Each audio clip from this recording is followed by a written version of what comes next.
All right. Hi and hello again. I am James and I'm an addict. I don't know if I want to start the videos like this every time, but whatever. I'll just try that for now.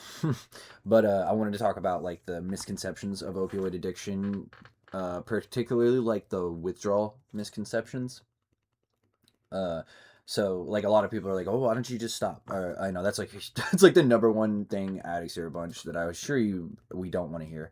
But why don't you just stop? Or why are you choosing to keep doing this? And one big one is the first one is always a choice. After that, it turns into kind of biological response and more of things that are out of your control. Like this is the process of opioid withdrawal.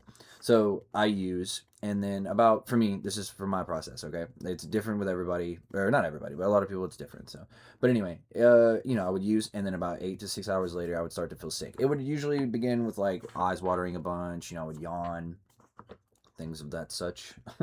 But then the stomach cramps would set in, and dude, I understand, like, dude, just a little bit what it's like to be a girl, because oh my god, dude, that shit sucks so bad.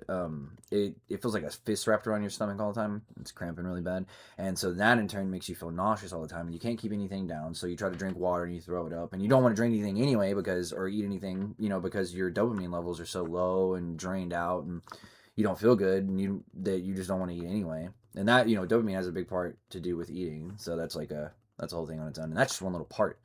So and then you have like the buzziness all over, so like you'll feel like there's like pins and needles, not pins and needles, but it'll feel like electricity kind of like buzzing through your skin, but not in like a painful way.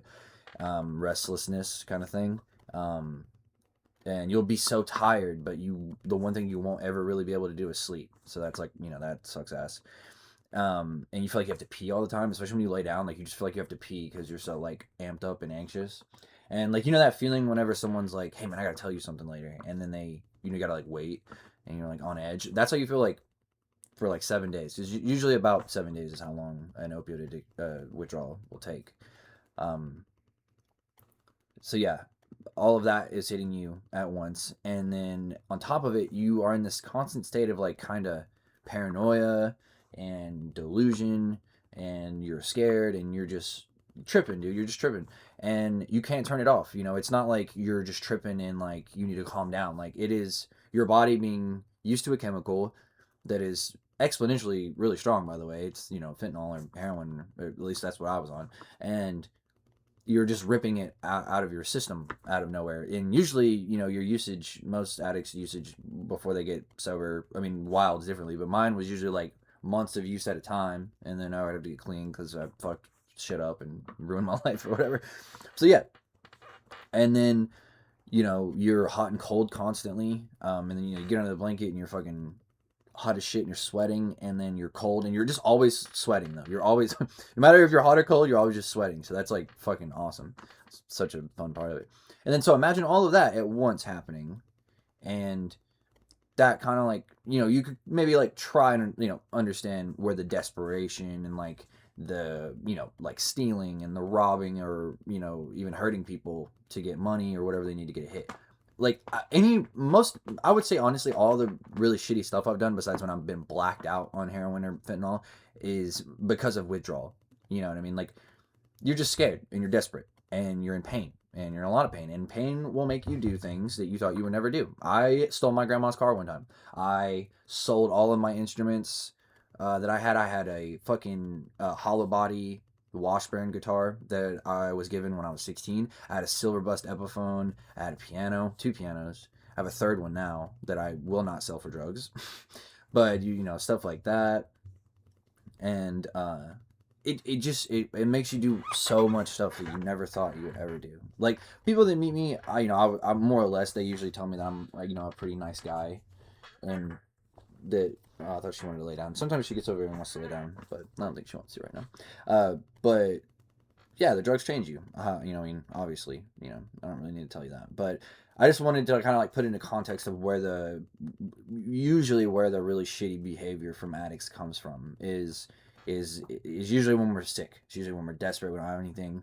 Like I think if withdrawal wasn't a part of the opioid addiction as much as it is, I really think that She's back to it being so bad. I really think that it wouldn't be nearly as big of a deal, but because of the aspect of how sick you get when you don't have it, it causes, you know, really good people to do really shitty things. So yeah. So everybody there, she's fucking. She wants me to feed her, dude. I don't want to feed her, man, because I just fed her earlier, and she's fucking annoying. She's always begging for food.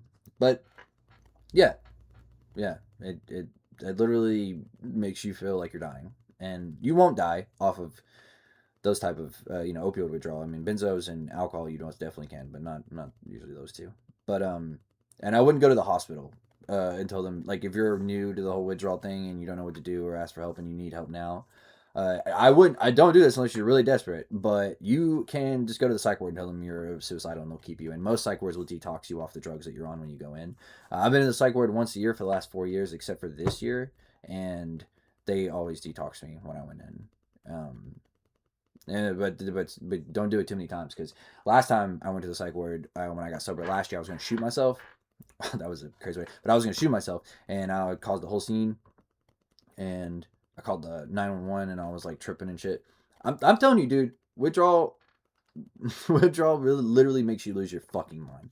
But anyway, the police picked me up and like took me to the hospital, and they put me on a 6260, I think is what it was, like mental health hold.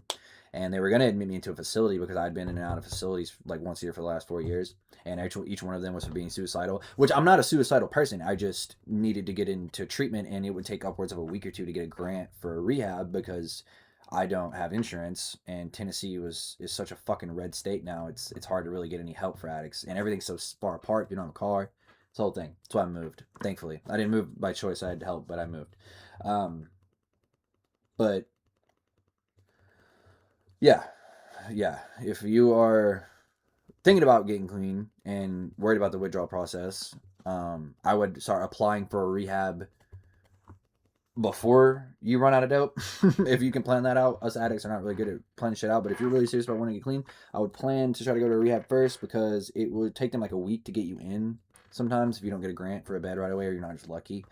Um, but you can go to the psych ward in most places. I was in Nashville, Tennessee when I admitted myself, and I was just like, hey man, I'm fucking gonna kill myself. And I'm also coming off fentanyl. And they were like, okay, yeah, we'll keep you. But like the one I went to in Murfreesboro when I was gonna shoot myself, they gave me Klonopin, not subs, which is fine. Like Suboxone, they can only give you like after 3 or 4 days of withdrawal anyway, because if they give it to you before, it'll give you precipitated withdrawal, which is like withdrawal times 10, and it's like all the symptoms but worse, because buprenorphine, which is the active ingredient in Suboxone, it rips all the opioids out of your receptors and blocks them. But which is funny because it's still like an opioid antagonist. It'll still get you high if you snort it and shit, which is why a lot of people are strung out on Suboxone. But yeah, they can give you that for most places when you're going through opioid withdrawal, but with fentanyl, it stays in your system a lot longer. So there's really nothing they can give you when you're going through withdrawal besides, they'll give you like Zofran to keep you from throwing up, and like ibuprofen, but that won't fucking do anything. And they'll give you like some stomach cramp medication. Never really helped me much. But the comfort of being in a facility does take away a lot of the mental stress you put on yourself. So that's good.